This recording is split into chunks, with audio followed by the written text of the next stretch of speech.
Hello, and welcome to the third episode of the podcast. I'm the host, Cordelia. Today, we're going to talk about a TV show named Heartbreak on a Plate, 失恋めし.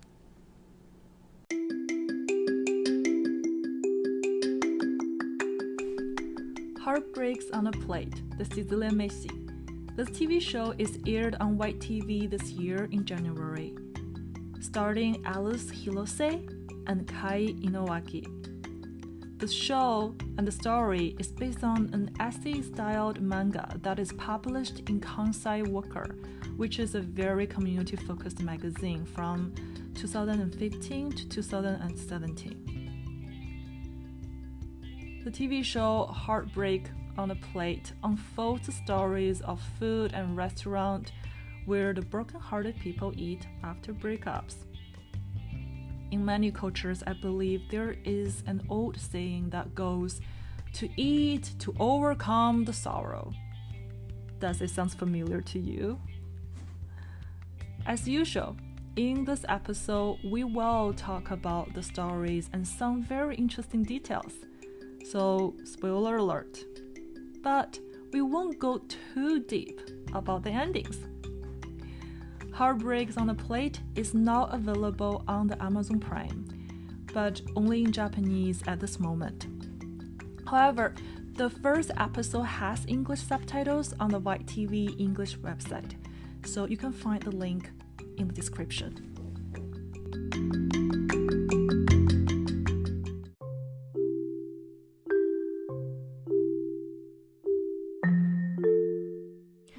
I always find it hard to say no to a drama, a book, a movie, or a manga on the topic of food.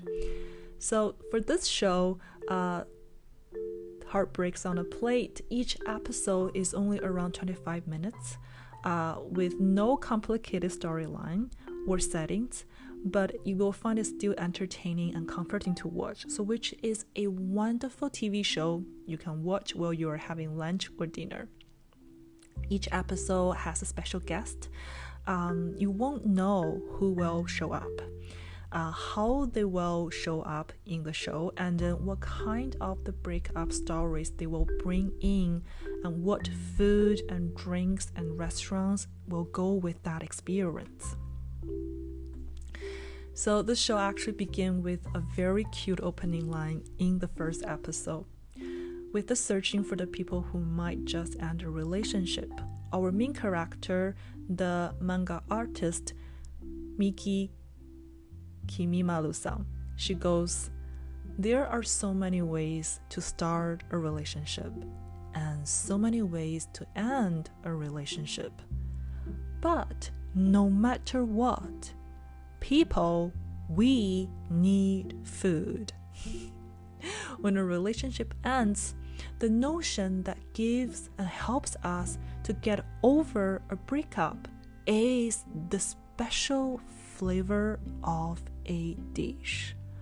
I cannot agree more. So the main character, Kimaru-san, she is a female manga artist. She gathers stories and conversations to draw from people who might have just gone through a breakup and to find out what they will eat after. Sometimes she meets her source at a neighborhood temple or in a restaurant or just on the street. Then she follows them to find out what they eat afterwards, and then as well as listen the conversations. Then she draw them on the paper and then publish weekly on a free magazine. Yes, I know this is a little bit weird to follow people and ask their breakup stories as a stranger, but our Kimaru sensei, she does ask permissions every time. She asks the permission from the storyteller, get the permission to draw them, and also to publish on this free magazine. The one thing that I found is very fascinating about this show is, there are so many different kinds of loss. It's not just a simple walking away or endings of a romantic relationship, but also contain others. For example, some Kimaru-san's source, such as a cancellation of engagement or a celebrity's marriage. So which one is for sure is a kind of huge loss for a lot of fangirls. But overall, this is a very funny comedy vibe show to watch. There are some interesting details that I would love to share with you. So in the story, the studio that produced and print the free magazine has 3 people, and all of 3 of them has the same last name, Sato. And the studio name is STO Planning, which is Sato Planning. So therefore, our artist Kimaru-san, she calls them by numbers. So here we go. The Sato number 1 is a middle-aged man and who is actually the head of the department. Sato number 2, who is a beautiful, mysterious lady, and she's also the manga editor who sometimes help Kimaru-san to find out the source and stories. And last, we have Sato number 3, who is a young and cute professional, new hired office assistant. So throughout a total of the 10 episodes, Sato number 1 always asks Sato number 2 the reason why Kimaru-san she creates a manga about heartbreaks. The Sato number 2 always provides different but fictional reasons about why she creates the manga, and each reason is actually further away from what is normal than the last. For example, one reason Sato number 2 provides that is Kimaru sensei is actually a witch, and drawing a manga on heartbreaks is a part of her spiritual practice. I found this is very interesting.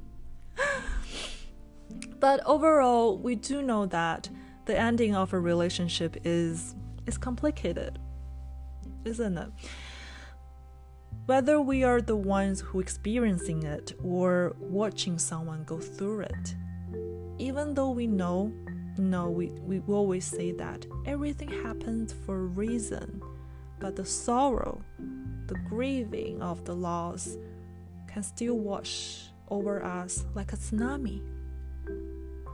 So one of my favorite story is from the episode 5. It talks about when we are experiencing it or we are watching someone experience it close to us, there's something that we maybe can do.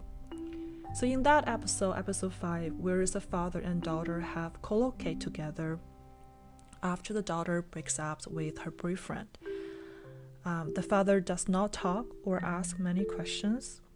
And then he just orders a colloquy with a half a bowl of the rice for his daughter and 1 full amount of the rice and colloquy for himself. His daughter actually already very appreciates his understanding as well as his company. She eats the colloquy slowly, one bite by one bite. And by watching his daughter finally start eating, the father's worries just release at once. So sometimes some quiet company and the actions of love can be more effective than words. Just like how this father, what he does, he passes his love and support by eating quietly beside his daughter and passes on the message that everything will be alright. And even though things won't be alright, me, your father, and your mother is always there for you. I love that moment a lot. For different cultures, some easy to express it by words, but some just easily to express it by the actions.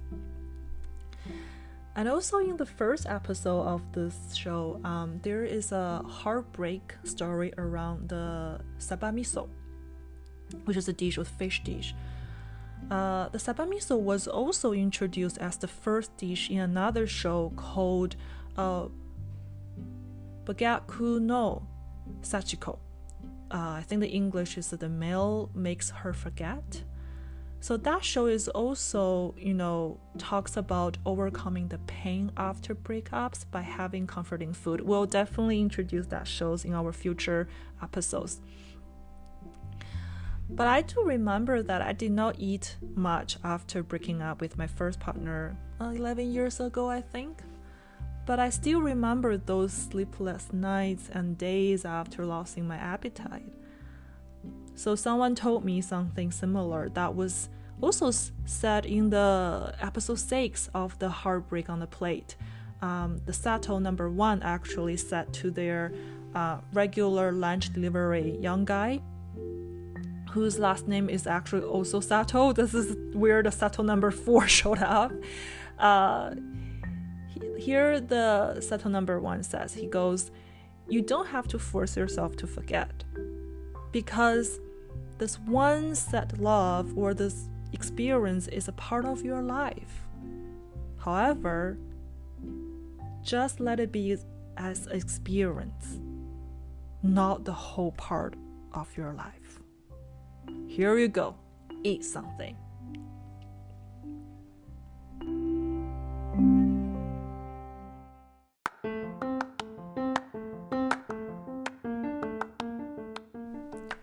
I believe that our stomach is actually considered as our second brain.